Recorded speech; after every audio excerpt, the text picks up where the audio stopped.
ശബരിമല വ്രതം, റമദാൻ നോമ്പ്, ഈസ്റ്ററിന് മുന്നേ വലിയ നോമ്പ്, റെഗുലറായി വർക്കൗട്ടും ഡയറ്റും ചെയ്യുന്നവർക്ക് പലപ്പോഴും ഈ നോമ്പുകാലം ഫുഡ് സ്ട്രഗ്ലിംഗ് ഫേസാണ്. അതൊക്കെ പഴയ കഥ. എന്റെ കൂടെ ഒരു 2 മിനിറ്റ് വന്നിരിക്കാമോ?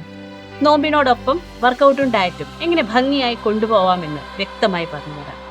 പിന്നെ ഒരു കാര്യം, വ്രതം ശാസ്ത്രീയമോ എന്ന ഡിബേറ്റ് അല്ല ഇത്, മെഡിക്കൽ ഡിസ്കഷനോ അല്ല. പലർക്കും നോമ്പുകൾ ഒരു മതാചാരം മാത്രമല്ല, അത് അവരുടെ സെൽഫ് ഡിസിപ്ലിനും സന്തോഷവും ഫ്രണ്ട്സ് ആൻഡ് ഫാമിലിയുടെ ബോണ്ടിങ്ങും ഒക്കെയാണ്.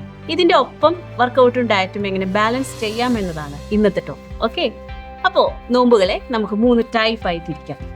ചില ഭക്ഷണങ്ങൾ കഴിക്കരുത്, ചിലത് കഴിക്കാം എന്ന നോമ്പുകളാണ് ആദ്യത്തേത്. നോൺ വെജ് ഒഴിവാക്കുന്ന മണ്ഡലകാലം, അരിയാഹാരം ഒഴിവാക്കുന്ന തിരുവാതിര, മീനും ഇറച്ചിയും ഒഴിവാക്കുന്ന വലിയ നോമ്പ്, ഇതൊക്കെ ഈ ഒന്നാമത്തെ കാറ്റഗറിയിൽ വരും. ഇവിടെ പ്രോട്ടീന്റെ അളവ് വല്ലാതെ കുറയുന്നതും കാർബ് കൂടുന്നതുമാണ് പ്രശ്നം. സോ ഏതൊക്കെ ഫുഡ് നമുക്ക് കഴിക്കാമോ അതിൽ നിന്ന് പ്രോട്ടീൻ റിച്ച് ആയ ഫുഡിന് ഫസ്റ്റ് പ്രിഫറൻസ് കൊടുക്കണം. നോർമൽ വർക്കൗട്ടുകൾ അതുപോലെ കണ്ടിന്യൂ ചെയ്യാം. ഇനി രണ്ടാമത്തെ കാറ്റഗറി, ദിവസത്തിൽ ഒരിക്കൽ മാത്രം ഭക്ഷണം കഴിക്കുന്ന നോമ്പുകളാണ്.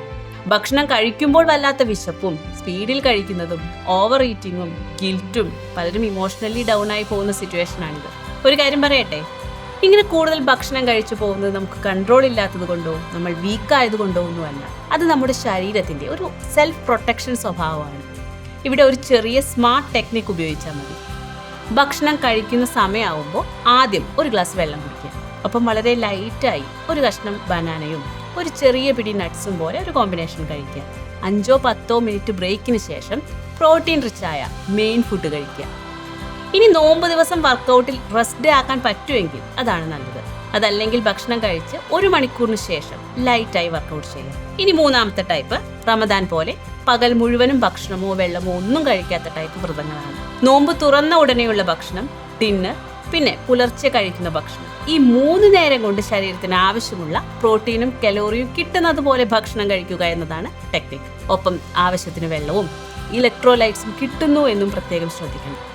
വർക്കൗട്ട് ചെയ്യുന്നത് വൈകിട്ട് നോമ്പ് തുറന്നതിന് ശേഷമോ ഡിന്നർ കഴിച്ചതിന് ശേഷമോ ആവാം. ഇവിടെ കാർഡിയോ ആൻഡ് റെസിസ്റ്റൻസ് വർക്കൗട്ടുകൾ ഒരുമിച്ച് ഒരു ദിവസം വേണ്ട. പകരം ആഴ്ചയിൽ 3 ദിവസം റെസിസ്റ്റൻസ് ചെയ്യാം, 2-3 ദിവസം ലൈറ്റ് കാർഡിയോയും ചെയ്യാം. വർക്കൗട്ട് ഒരിക്കലും ഹെവി ആവരുത്.